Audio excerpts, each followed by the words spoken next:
Hi everybody, this is JT here at Rubber City Motoring. Welcome back. Today we're going to get right into it. Industrial endoscope. I know I've done two other endoscope videos if you follow the channel.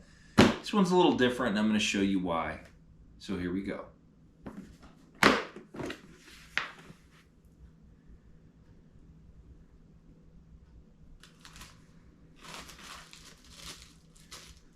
Figured we'd start with a little unboxing, owner's manual, and all this will be linked below if you would like one of these. Handheld industrial endoscope, user manual, G51.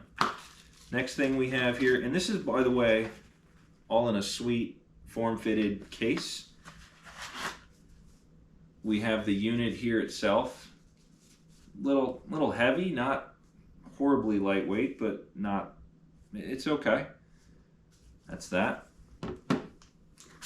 Little box of tools here. It's almost like an Altoid tin, but these are all little hooks and magnetic pieces for the end of your camera.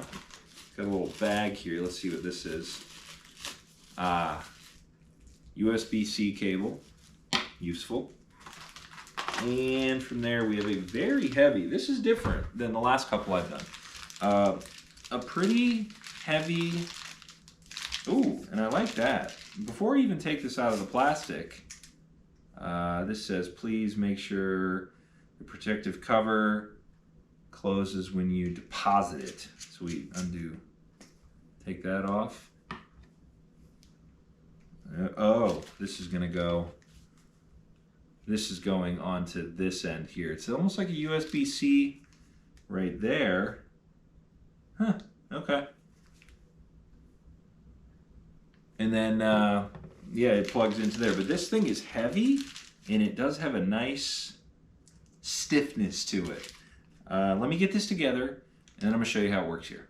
So there we are. We're all set up. Heavy-duty camera cord this time. I mean, this thing is rigid. It's stiff. It's pretty cool. And then it's got that lighted end on it. I mean, you set it somewhere, it pretty much just stays there.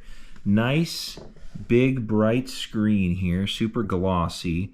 It does come with a 32 gigabyte flash drive, or I'm sorry, a micro SD card in there, which is pretty cool.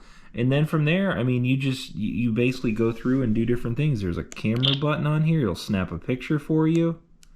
You know, it's very cool little setup though. I mean, as far as like how this thing works. Pretty sure there's a light on here. You see that? You can flip that on. This lock button right here, that basically unlocks and locks your camera right there, the cord. And then over here on this side, we do have USB and micro. USB-C and micro SD for your memory there, which saves it all, and then you can go back. Hit the M button here. There's our picture we just took. Pretty cool. And then, yeah, I mean, it's a slick setup. It's very heavy duty feeling too, which I like. Let me show you a little footage here, and then we'll wrap up. Pretty slick though.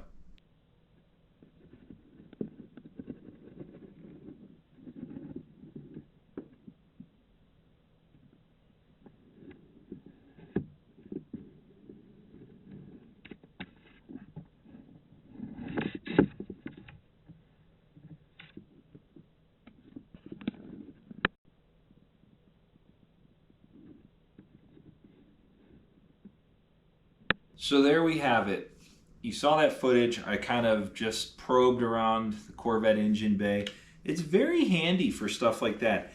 I have yet to encounter a job yet where I actually need one of these.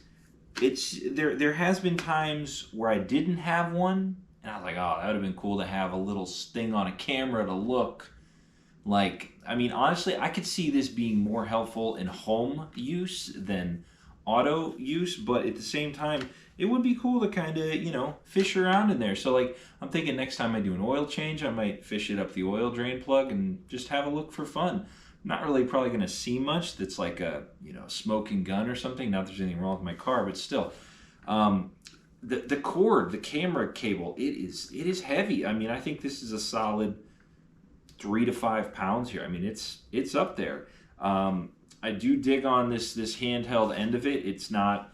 It's like meant to do work, if that doesn't sound cheesy. But link's gonna be below. Check it out. I made this one super short because I was hoping, I make these long videos and people don't watch them. So I hope short and sweet was good for you.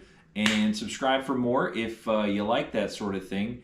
Like this video if you thought this was cool, and there's a link below. Thanks for watching. Have a great day. See you next time.